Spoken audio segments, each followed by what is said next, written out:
আসসালামু আলাইকুম। লন্ডন থেকে হুসেন বলছি। আমার চ্যানেলে সবাইকে স্বাগতম। আপনারা জানেন যে বাংলাদেশ দুটো খাতের উপর খুবই নির্ভরশীল বাংলাদেশের অর্থনীতি। একটি হচ্ছে রিমিটেন্স আর একটা হচ্ছে গার্মেন্টস। এই দুইটো সেক্টরের উপর বাংলাদেশের অর্থনীতি মোটামুটি দাঁড়িয়ে আছে। এখন এই রিমিটেন্স পাঠান কারা?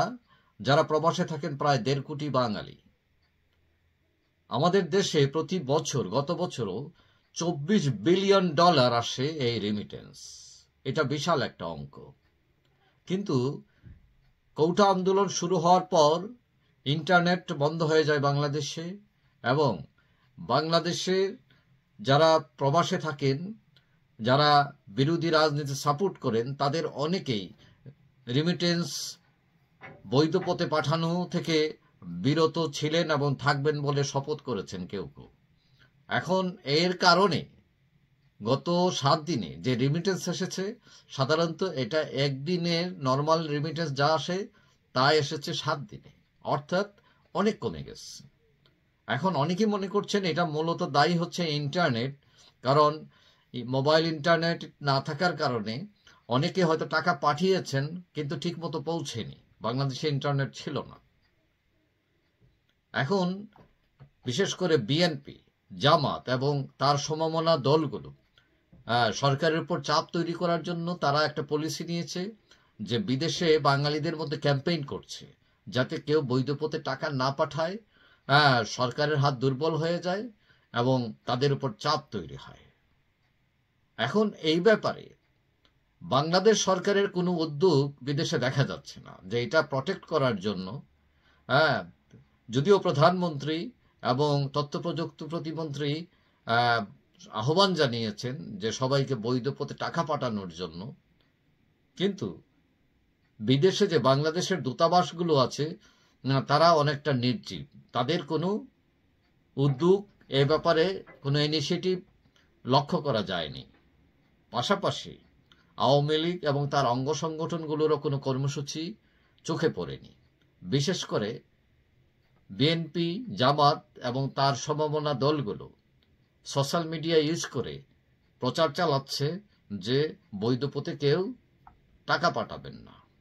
এক ধরনের হুন্ডি ব্যবসায়ী এই খবরে নড়েচড়ে বসেছে যে তাদের এখন ওই কারো সর্বনাশ কারো পৌষ মাস এরকম, তারাও নড়েচড়ে বসেছে বাণিজ্য করার জন্য।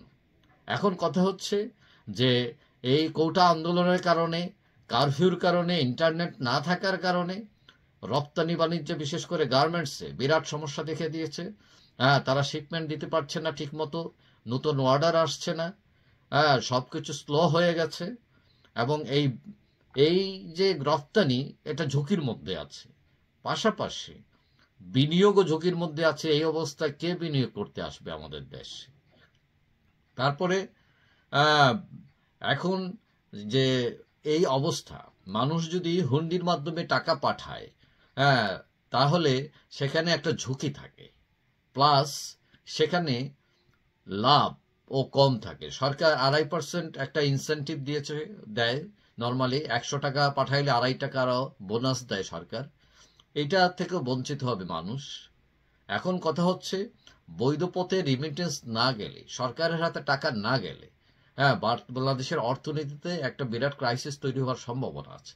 কিন্তু কথা হচ্ছে যে প্রবাসী যারা এই আহ্বান জানাচ্ছেন তাদের কথা সাধারণরা কতটুকু শুনবে? অনেকেই বলছেন যারা আহ্বান জানাচ্ছেন তারা নিজেরাও টাকা পাঠাবেন বৈধ পথে, কারণ টাকা দেশে পাঠাতেই হবে, কারণ বেশিরভাগ মানুষের পরিবার, আত্মীয় স্বজন সব দেশে থাকে।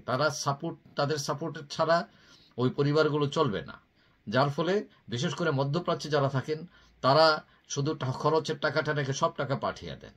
তো এখন কথা হলো টাকা তারা পাঠাবেনি, এখন কথা হচ্ছে এটা বৈধ পথে যাবে না হুন্ডির পথে যাবে। হুন্ডির পথে গেলে এটার কোনো হিসাব নাই, এটা সরকারের কাছে যাচ্ছে না। আর বৈধ পথে গেলে এটা সরকারের কাছে যায়, সরকার উপকৃত হয়, দেশ উপকৃত হয়।